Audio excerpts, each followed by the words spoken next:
અમદાવાદમાં ઠેર ઠેર બાબા સાહેબની જન્મ જયંતિની ઉજવણી કરાઈ। સરસપુરથી સારંગપુર સુધી કોંગ્રેસ દ્વારા યાત્રા યોજવામાં આવી। બંધારણ બચાવો યાત્રાનું 43મી વખત મંગળ સુરજકર દ્વારા આયોજન કરાયું। મોટી સંખ્યામાં કોંગ્રેસના નેતા અને આસપાસના નાગરિકો પણ જોડાયા હતા। શક્તિસિંહ ગોહિલ, અમિત ચાવડા સહિતના નેતા પણ જોડાયા હતા। બાબા સાહેબની જન્મ જયંતિ નિમિત્તે અમિત ચાવડાએ નિવેદન આપતા કહ્યું કે પાર્લામેન્ટમાં ગૃહમંત્રી બાબા સાહેબનું અપમાન કરે છે। બીજી તરફ રાહુલ ગાંધી સંવિધાનની કોપી રાખી સન્માન આપે છે।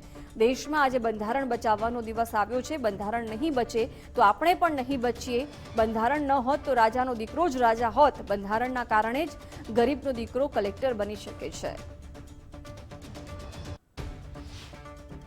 દેશની પાર્લામેન્ટમાં એક બાજુ દેશના ગૃહમંત્રી આંબેડકરનું અપમાન કરતા હોય અને બીજી બાજુ વિપક્ષના નેતા રાહુલ ગાંધી એક હાથમાં બંધારણ અને બીજા હાથમાં મનુસ્મૃતિ રાખી અને દેશના લોકોની ચિંતા કરતા હોય, બંધારણ બચાવવાની વાત કરતા હોય ત્યારે એ બંધારણ બચાવવાનો સંકલ્પ લઈને આજે કોંગ્રેસ પક્ષ અમદાવાદમાં પદયાત્રા કરી રહ્યો છે અને આજે શરૂઆત છે।